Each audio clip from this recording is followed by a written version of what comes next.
wanafaa kuja katikati yenu, watu wa Kisii na watu wa Mlima Kenya. Nobody should come between us. Aanze kuambia nyinyi ni watu wa Kisii, wataneni na watu wa Mlima.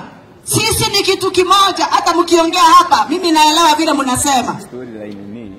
Jameni watu wa Kisii, mtanishikilia kadhani wa Mshamba? Wangapi watashikilia Mathe kutoka Githunguri? Wangapi watasimama na gavana wetu Simba Arati? Asante. Simba, wewe ni Simba, usiogope. Hawa watu wanakupenda. Nimesikia vile wanasema watakupatia miaka ingine 5 uendelee na kazi. Obadia tumekubaliana, hata yeye ni mtoto wetu, akiongezewa 5 ataweza kuleta maendeleo hapa. Ya mwisho, kaunti ya Kisii ni one of the counties ambayo ilikuwa inaongoza katika coffee production in Kenya. Na production yenu imeenda chini kama yetu. I want to speak to the government of Kenya. Kenya Kwanza government. Mulituahidia pesa ya waiver. We want the waiver money back to our factories. I am speaking specifically to the media so that you can report the rumors and the lies that has been spread out in this country that coffee waiver money was released. The money was not released. Ya pili, Cherry Fund Kitty ambayo tuliambiliwa ni Cherry Fund Advance Kitty. Tuliambiwa kila farmer atapata 80 shillings per kilo. Kule kwetu tuliambiwa itakuwa 80 shillings. Hakuna mkulima ashawahi pata 80 shillings. Tunapatanga 40 ama 20. Ni ukweli wakulima?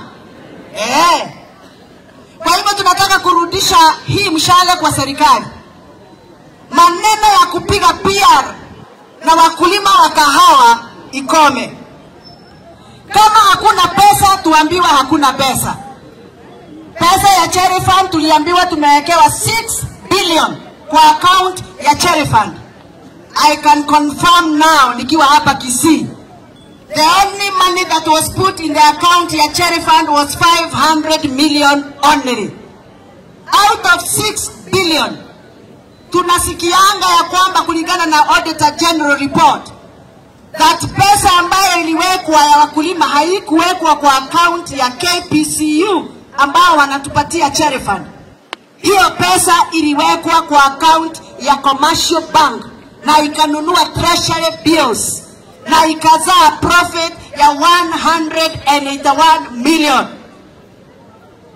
Hiyo pesa ambayo mlitoa kwa account ya Cherry Fund mukaweka katika Commercial Bank na imenunua treasury bills.